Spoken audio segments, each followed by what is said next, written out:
मृत्यु के बाद भी साथ जाती हैं। यह 5 चीज मित्रों, जैसा कि हम सभी जानते हैं कि जिसने भी इस मृत्यु लोक में जन्म लिया है उसकी एक ना एक दिन मृत्यु अवश्य हनी है। और आम तौर पर ऐसा माना जाता है कि जब किसी की मृत्यु हो जाती है तो उसके कर्म को छोड़कर उसके साथ कुछ भी नहीं जाता, परंतु ऐसा नहीं है। गरुड़ पुराण की मैन तो जब किसी व्यक्ति की मृत्यु हो जाती है तो उसके अमृत शरीर को जब जल दिया जाता है तब उसे अमृत आत्मा की यमलोक यात्रा शुरू होती है। और इस रास्ते ने उसके कर्म के साथ साथ और भी जीवन कल में की गई कर चीज साथ जाती है। यानी मृत्यु के बाद आदमी के साथ 5 चीज हमेशा उसके साथ रहती हैं।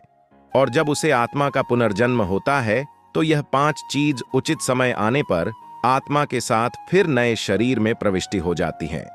तो चलिए जानते हैं कि वह 5 चीज क्या हैं जो मृत्यु के बाद भी इंसान का नहीं छोड़ती। नमस्कार दर्शकों, एक बार फिर से आपका हमारे YouTube चैनल मायालोक में स्वागत है।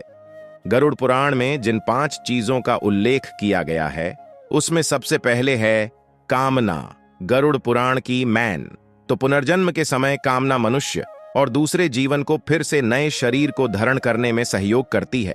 कामना के अनुसार ही मनुष्य को नए शरीर की प्रताप होती है, अर्थात मृत्यु के समय मनुष्य जिन जिन चीजों की कामना करता है उसके साथ मृत्यु के बाद भी चली जाती हैं और इस कामना की पूर्ति हेतु उसे अमृत आत्मा को फिर से किसी न किसी शरीर का रूप लेकर लौटना पड़ता है। इसलिए गरुड़ पुराण में कहा गया है कि मृत्यु करीब आने पर सब चीजों की इच्छा त्याग करके केवल ब्रह्मा अर्थात परमेश्वर का ध्यान करना चाहिए। अगर कामना लिए चले गए फिर नए शरीर में लौटना पड़ेगा। कामना के बाद जो चीज मनुष्य के साथ जाती है वह है अपना। गरुड़ पुराण का मानना है कि कामना वासना का ही साथी है। वासना एक ऐसी चीज है जिसका कोई अंत नहीं। मृत्युशय पर भी अमृत आत्मा वासना से मुक्त नहीं हो पाती। अब सवाल उठाता है कि वासना क्या है। तो मित्रों, आपको बता, डन किसान शारीरिक सुख की चाहत ही वासना है, जबकि ज्यादातर लोग वासना को केवल शारीरिक इच्छा की पूर्ति मंत्र समझते हैं, लेकिन ऐसा नहीं है। गरुड़ पुराण के अनुसार जो मनुष्य मरते समय में भी अपने जीवन साथी, बच्चों, परिवारजनों के बड़े में सोचता राहत है, साथ ही उनसे मिलने वाले सुख दुख को सोचता राहत है और अधूरी चाहतों को लेकर छटपटाता राहत है। इसी छटपटाहट में उसके प्राण निकाल जाते हैं। गरुड़ पुराण में इससे जुड़ी एक कथा का भी वर्णन किया गया है, जिसके अनुसार राजा भारत की चाहत एक प्यार हिरण के बच्चे में थी। उसे सोचते हुए राजा के प्राण निकाल गए, जिसके परिणाम स्वरूप अगले जन्म में राजा भारत स्वयं हिरण के रूप में जन्म लेना पड़ा। इसलिए कामना और वासना को मृत्यु के करीब आने पर मां पर हेवी नहीं होने देना चाहिए, नहीं तो मृत्यु के समय आप जो भी चीज की इच्छा लिए प्राण त्यागते हैं, अगला जन्म इस यानी में होना निश्चित है। वासना के बाद जो चीज मृत्यु के बाद भी इंसान के साथ बनी रहती है वह है उसके द्वारा जीवन भर किया जाने वाला कर्म। गरुड़ पुराण का मानना है कि मनुष्य जीवन भर कर्म करता है, चाहे वह कर्म अच्छा हो या बड़ा हो, वह मृत्यु के बाद उसके साथ सदैव बना हुआ राहत है। गीता में भी कहा गया है कि कोई भी मनुष्य बिना कर्म किया एक पाल भी नहीं रह सकता। मृत्यु करीब आने पर आत्मा शरीर द्वारा किया गए कर्मों की स्मृति को समेट लेती है। यह कर्म ही मनुष्यों पर लोक में सुख और दुख देते हैं और इन्हीं के परिणाम से अगले जन्म में अच्छा बड़ा फल प्राप्त लगभग पीछा नहीं छोड़ती है। इसका सबसे अच्छा उदाहरण महाभारत में मिलता है।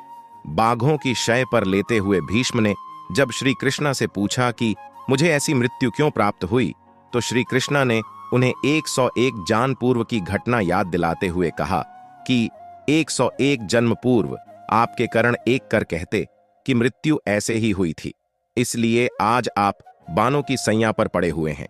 इसलिए मनुष्य को चाहिए कि वे जीवन में अच्छे कर्म करें ताकि उसे दूसरे जन्म में उसके कर्मों का अच्छा फल मिल सके।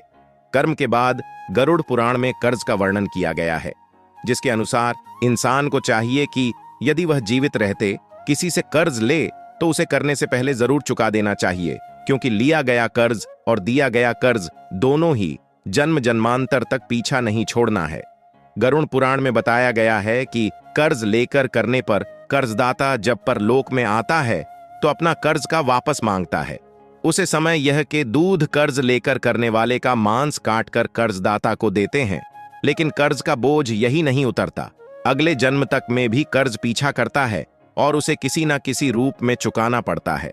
इसलिए मित्रों, यदि आपने कभी किसी से कर्ज लिया हो तो उसे करने से पहले अवश्य ही चुका दें, ताकि अगले जन्म में आपको किसी तरह का कष्ट न उठाना पड़े। कार्स के बाद जी पांचवी चीज के बड़े में बताया गया है, वह है पुण्य, जो मृत्यु के बाद भी अमृत आत्मा के साथ यमलोक से लेकर दूसरे जान तक बनी रहती है। गरुड़ पुराण में बताया गया है कि आपके द्वारा किया गया दान परोपकार का पुण्य कई जनों तक साथ चला है। जीवन में जब कोई अपरिचित आपकी मदद करें तो यह समझ लीजिए कि वह आपके पूर्व जन्म का पुण्य चुका गया है। शास्त्रों में दान पुण्य को बैंक में रखें। धन की तरह कहा गया है, जो बुरे वक्त में समय समय पर कम आता है, इसलिए मनुष्य को पूर्ण रूप धन को जीवन भर जमा करते रहना चाहिए। अक्षय तृतीय, अक्षय नवमी, मांग पूर्णिमा, कार्तिक पूर्णिमा, गंगा दशहरा, मकर संक्रांति कुछ ऐसे दिन हैं जिम किया गया दान पुण्य कई जनों तक व्यक्ति को सुख देता है और यह पूर्ण जन्मों जन्म तक आपके साथ बना राहत है।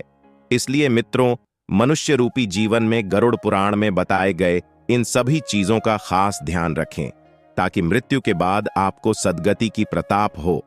तो मित्रों, उम्मीद करता हूं कि आपको हमारी वीडियो पसंद आई होगी। अगर पसंद आई हो तो इसे ज्यादा से ज्यादा लाइक और शेयर करें।